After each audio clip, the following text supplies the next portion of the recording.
Welcome back to the Art of Security Summit. I'm Jackie McGuire, Practice Lead and Principal Analyst at Security for theCUBE and SiliconANGLE. We are here today to talk about reducing risk. And so this is going to be the part in the process where you've already avoided everything you can, and now it's time to reduce anything that does manage to get through your first line of defense. I'm really excited because today I have with me Colby DeRodeff, who is co-founder and CEO of Abstract Security. And Abstract does a lot to help with visualizing the data flowing through your security architecture and reducing that risk. So Colby, welcome. Thank you for joining me today. Jackie, thanks. Really glad to be here. Good to see you again. Likewise. All right, so we're here to talk about reducing risk. And I think for me, one of the things that was interesting for me when I got into security was really the volume of data that's flying around. And then, understanding that several years ago when I got into security, and then looking at now that we're generating exponents of data, whether through AI or just regular monitoring and things like that, the sheer amount of data that security teams have to collect and process and look at is just a little bit overwhelming. So I'm hoping that you can give people kind of a brief overview of what Abstract does, and I guess why you founded the company based on your previous experience and the challenges that you were looking to address there. Yeah, absolutely. And I think you hit the nail on the head. It's funny, when I got started in the whole SIM space back in like 2000, 2001 at a company called ArcSight, a large deployment of ArcSight back then was maybe like 50,000 events per second, 70,000 events per second. That was like really big. And folks were collecting like firewall data and, IDS data and things like that. And now that is a tiny, tiny instance. We see customers in like the millions of events per second, terabytes and petabytes of data per day.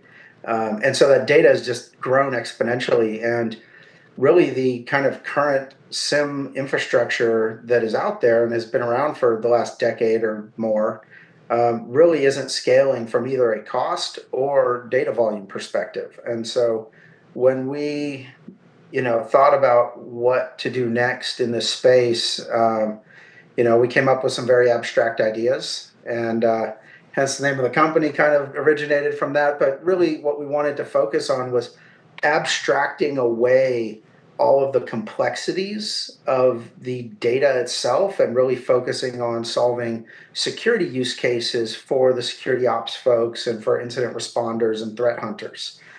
So if you look at our platform, basically we focus on data collection, data pipelines, streaming correlation, streaming threat detection, if you will, and then security operations. Awesome. Yeah, and when I started working with SIM, so my first data science job was building a SIM. And then when I moved over to working with customers who were actually running SIMs, is that a lot of them, there was really no policy that said this is what you should do, this is the logs that go in which tools. It was basically just like we collect all this data and either we just shove it raw into our SIM and hope for the best, or we don't collect it because we can't afford to put it in our SIM. And those were kind of the only two ways that people were looking at managing their security data. Not really, what are the outcomes we're looking to achieve and what data do we need to be able to achieve those outcomes? It's just, can we afford to put this log source into our SIM or can we not? Right. Well, then ultimately, folks make some pretty bad decisions because the question of can I afford to put this data in the SIM, it's really like, in some cases, can I afford not to? Exactly. Right. But you're dealing with license constraints and you're dealing with, there's always the needle in the haystack analogy, right? Well, all we're always doing is making the haystack bigger and bigger and bigger. The haystack's never getting smaller. Yeah. Right. And we really need to focus on the data that matters for threat detection. Because I'll tell you what, most of it doesn't. Yeah. Right?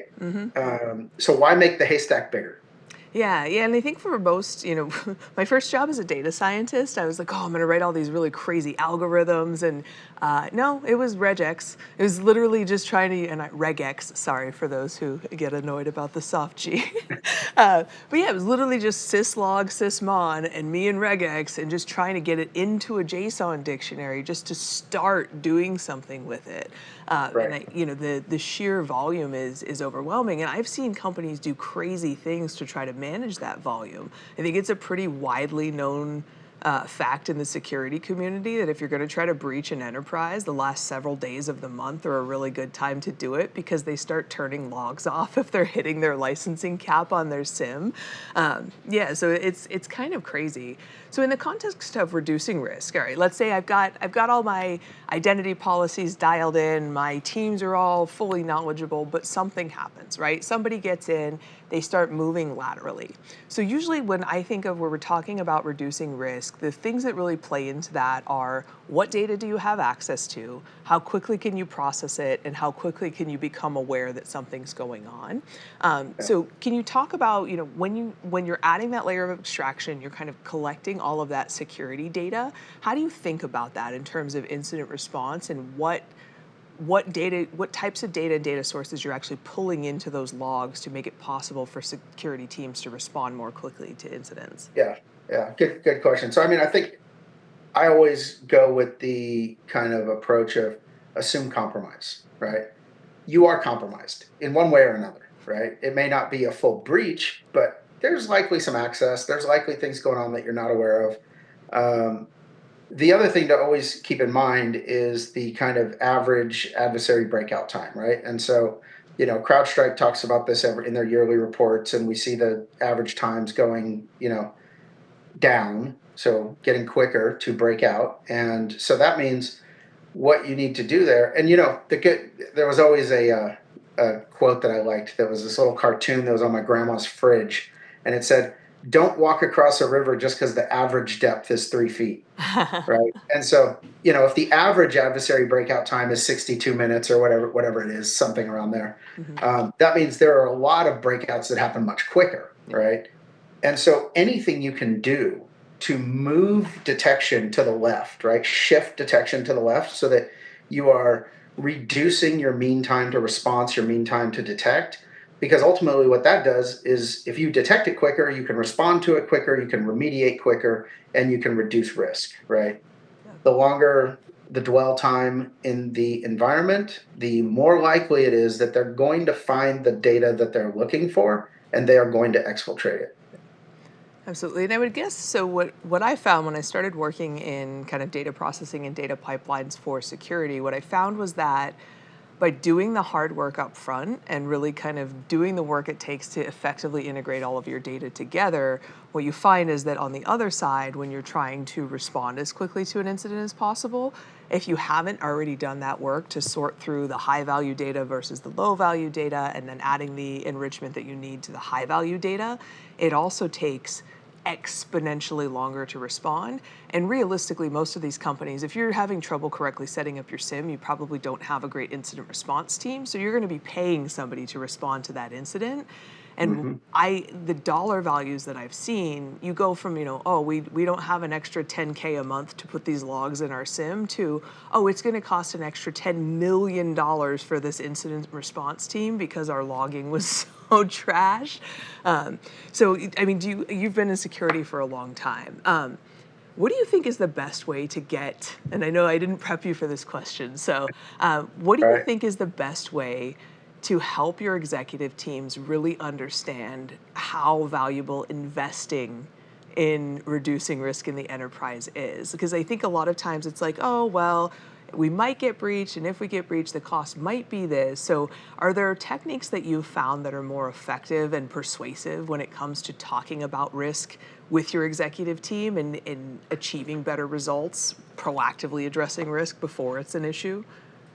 Yeah, I mean, I think, it really starts with having clear communication, like at the board level, making sure that the board is bought into security in general as a program, which these days it's probably pretty uncommon if they're not. 15 years ago, security was kind of we should probably have some of that, but, not really a requirement. But I think the best thing to do is use examples of similar organizations, right? And the things that we're aware of that have occurred with similar organizations, and then really kind of do a comparison of like what the sort of industry best looks like Mhm. and where we measure up to that, and what kinds of things can be done to kind of enhance our, our score, if you will, against like peers. And so Hmm.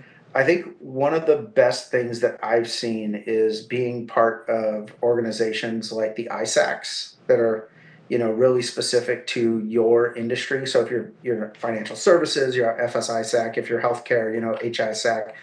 And these ISACs do phenomenal work, right? I mean, they really bring the community together so that organizations can learn from each other and they can share these stories in a private, secure kind of manner. And obviously, people are sharing all the details, but they talk about different breaches that they see and attack methods and things like that, and strategies for presenting to boards. And I think that having those relationships, having like CISO to CISO relationships at other like organizations where you can kind of share, kind of best practices and things to really kind of get everybody thinking about this problem in the same way.